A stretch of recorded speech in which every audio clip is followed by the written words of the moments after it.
Assalamualaikum warahmatullahi wabarakatuh. Perkenalkan, nama saya Wayan Tiara, NPM 22411023.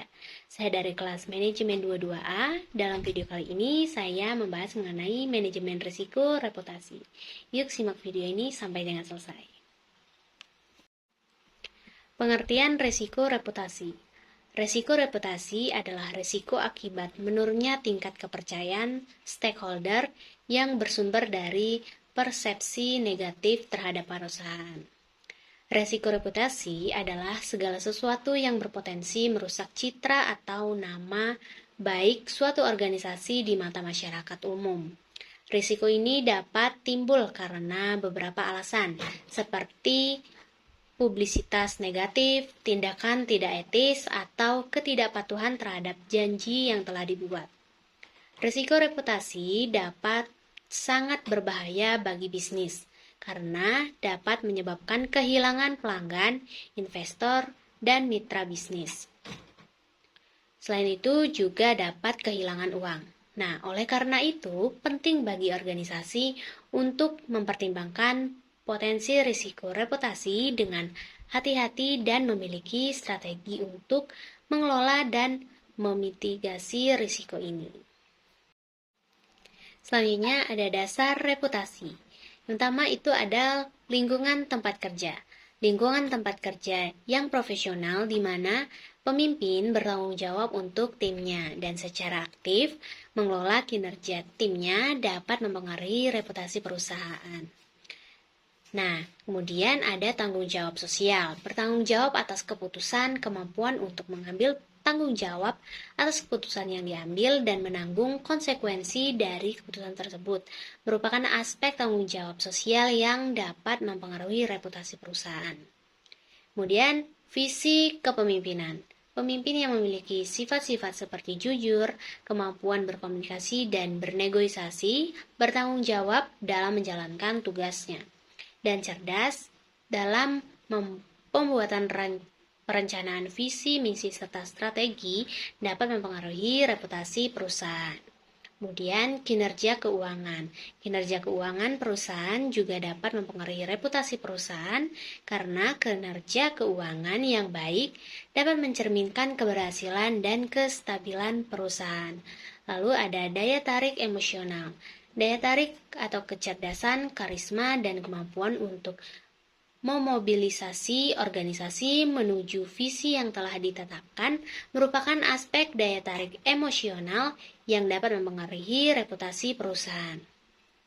Nah, dengan memperhatikan aspek-aspek tersebut, perusahaan dapat membangun reputasi yang kuat dan positif di mata masyarakat serta pemangku kepentingan lainnya.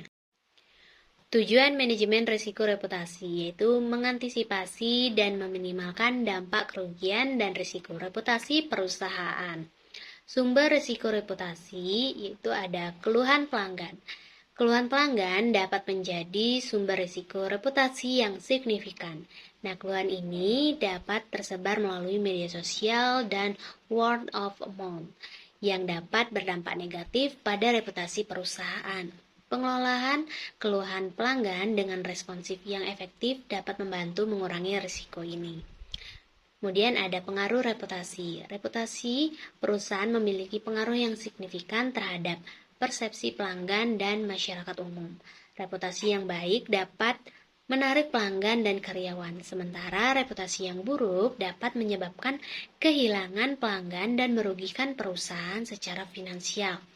Lalu ada pelanggaran etika. Pelanggaran etika dapat berdampak buruk pada reputasi perusahaan dan kepercayaan pelanggan.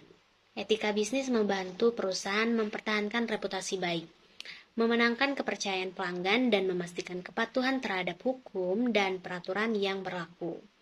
Kemudian ada komplektivitas. Lalu ada pemberitaan negatif. Pemberitaan negatif baik melalui media tradisional maupun media sosial dapat merusak reputasi perusahaan. Respons yang cepat dan transparan terhadap pemberitaan negatif dapat membantu meminimalkan dampaknya terhadap reputasi perusahaan. Penerapan manajemen risiko reputasi, pengawasan aktif Dewan Komisaris dan Direksi. kemudian kebijakan prosedur dan penetapan limit. Lalu ada kecukupan proses identifikasi, pengukuran, pemantauan, dan pengendalian. Lalu ada sistem pengendalian intern. Berikut ini adalah kriteria risiko reputasi. Kriteria 2,5% dari laba kotor, predikat rendah. 2,5 sampai 5% dari laba kotor merupakan predikat yang rendah hingga sedang.